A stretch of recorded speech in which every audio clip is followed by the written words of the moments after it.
Hi, JP Fornia of the Movie Jerks here, coming to you on day 14 of 31 Days of Horror, the month where I watch horror films I've never seen, every day leading myself to Halloween. So, what do we got for day 14? So yesterday, we had Things 2. Today we get Teenage Exorcist. Oh, that looks like Michael Berryman. He's always cool.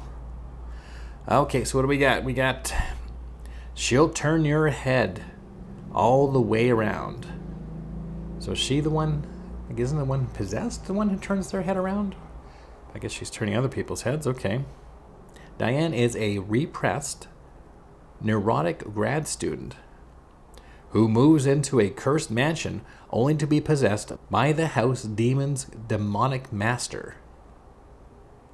She is then transformed into a raven-haired, leather and lingerie-clad seductress, oh boy, who seeks a virgin sacrifice for her master.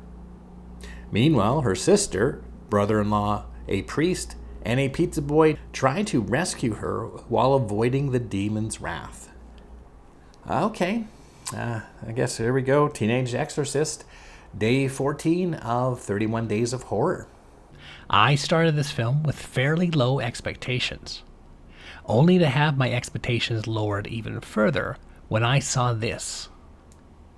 That's right, the infamous Fred Olen Ray, the very man who's responsible for such cinematic classics like Girl from Bikini, Bikini Royale, Bikini Frankenstein, Bikini Drive-In, Bikini Airwaves, Bikini Chain Gang, Bikini Hoedown, Bikini Girls from Lost Planet, Bikini Time Machine, Bikini Escort Company, the Teeny Weeny Bikini Squad, Bikini Jones and the Temple of Eros, and of course, A Christmas in Royal Fashion.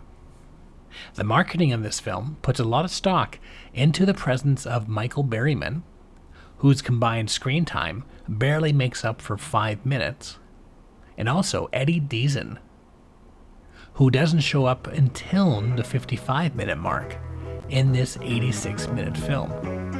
Boy, this house doesn't need a pizza, it needs an exorcism. Let's see, that's $53.97. Yeah, and I'll bet I'll get a big tip tonight, too. Deason has made his career playing the stereotypical nerd. He was doing it back in the day while nerds were still considered funny, before some shamefully unfunny recent attempts. Now, I think Deason is supposed to be the teen portion of this teenage exorcism. Yet he was 34 when filming this movie. While the film is not a straight-up parody of Exorcist films, it does still tackle a few of the familiar tropes that we now associate with all Exorcist films. A possessed victim whose voice changes and also physicality changes. Awake, I see. And how are we this evening? Father, help me. Get away from me, son! They're often tied down to a bed for their own protection. Well, at least you're honest. You did say you'd be tied up all weekend. We get a priest who's somewhat lost in his ways. Saints be praised. Double cheek.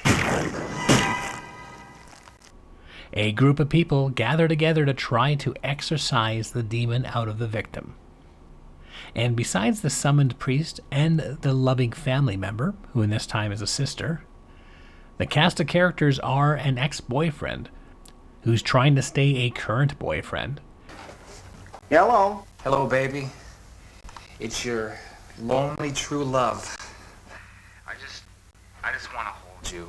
I just want to wrap my lips around your mouth, run my tongue across your cracks and crevices.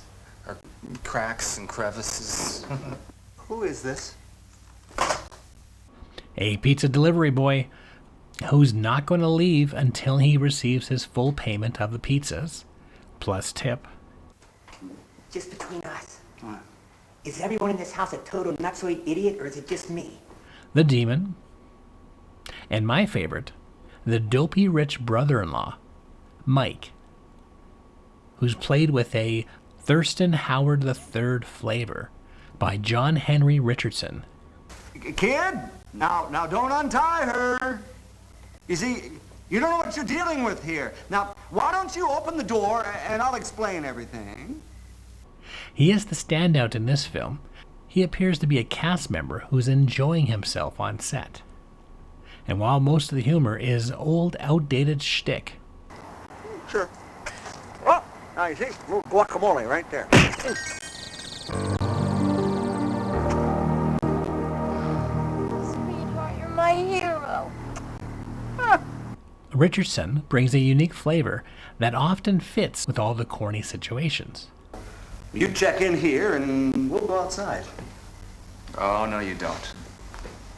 Well, all right, then we'll go outside and you check in here. That's better. Yeah. What the film does offer, though, is a whole lot of tired jokes. There's a full moon out tonight. Look how much you can see. Well, thanks, but I can see plenty. I mean, right from here. After tired jokes, What kind of a sick, pathetic mind would keep something like this around? after tired jokes. It's for the naughty brat. Chaz, how many times have I told you not to read that cheap, raunchy pornography? Don't you know it's degrading to women everywhere? How does she do that? Yet amongst all this old material, I did find myself laughing a couple times. But alas, I shouldn't give this much thought to a film that would give top billing to the two characters who are shown the least in the movie. That being said, I cannot recommend Teenage Exorcism. You think you're such a... I have the feeling this is not the last gag we're going to see tonight.